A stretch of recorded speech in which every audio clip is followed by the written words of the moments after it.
Facebook কিংবা YouTube অনলাইনে আমরা যারা ভিডিও ছাড়ি তারা কিন্তু কিছু টাকা ইনকাম করার উদ্দেশ্যে ভিডিও ছাড়ি। কিন্তু ভিডিও ছাড়ার পর একটা সময় যদি জানতে পারেন যে আপনার এই পেজ থেকে বা ইউটিউব চ্যানেল থেকে আপনার কোনো রকমের ইনকাম হবে না, তখন এর চেয়ে কষ্ট কিন্তু আর কিছু থাকে না। কারণ যারা ভিডিও মেক করে আমরা ছাড়ি অনলাইনে, তারাই শুধু একমাত্র জানি যে একটা ভিডিওর পিছনে কতটা খাটতে হয় এবং কতটা কষ্ট করতে হয়। এবার কিন্তু ফেসবুক কিন্তু একটা নিয়ম করে দিছে, একটা লিস্ট করে দিছে কাদের মনিটাইজেশন দিবে আর কাদের দিবে না। একটা সময় ছিল 10,000 ফলোয়ার আর 60 ঘন্টা ওয়াচ টাইম হইলেই মনিটাইজেশন পাওয়ার একটা সম্ভাবনা ছিল, কিন্তু এখন কিন্তু সেটা আর হবে না। দেখা যাচ্ছে 1,000 ফলোয়ার নিয়ে অনেকে মনিটাইজেশন পাচ্ছে, আবার অনেকে 10,000 ফলোয়ার নিয়ে মনিটাইজেশন পাচ্ছে না। আচ্ছা, যে শর্তগুলো দিছে তার মধ্যে প্রথম একটা যেটা, যে আমরা 15 সেকেন্ডের কম যারা রিলস ভিডিও তৈরি করি তাদের কিন্তু মনিটাইজেশন দিবে না।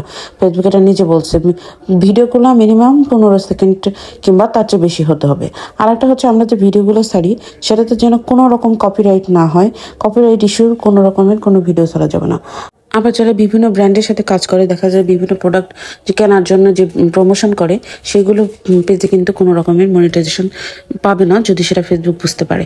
তারপর আমরা ফেসবুকে দেখা যায় যে অনেকেই অনেক ধরনের ল্যাঙ্গুয়েজ ব্যবহার করে। এমন কোনো ল্যাঙ্গুয়েজ ব্যবহার করা যাবে না যেটা ফেসবুক থেকে নিষিদ্ধ। এরকম কোনো ল্যাঙ্গুয়েজ ব্যবহার করলে সেখানে মনিটাইজেশন পাওয়া যাবে না। আবার নতুনরা সবচেয়ে বড় ভুল যেটা করি, যেটা বড় বড় চ্যানেল কিংবা নিজস্ব আইডির সাথে ক্রস পোস্ট করি।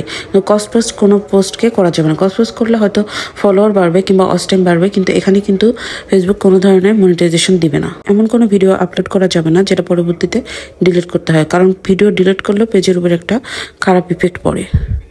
আবার দেখা যায় এঙ্গেজমেন্ট বাড়ানোর জন্য নতুন পেজগুলো বিভিন্ন থার্ড পার্টি ব্যবহার করে দেখা যায় যে ফলোয়ার বাড়ে কিংবা ওয়াচ টাইম বাড়ে, এটাতেও কিন্তু পেজের একটা ক্ষতি হয়।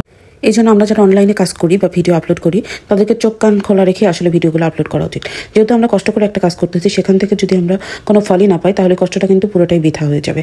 একটা কথা মনে রাখতে হবে, ধৈর্য ধরলে যে কোনো একদিন ফল অবশ্যই পাওয়া যাবে।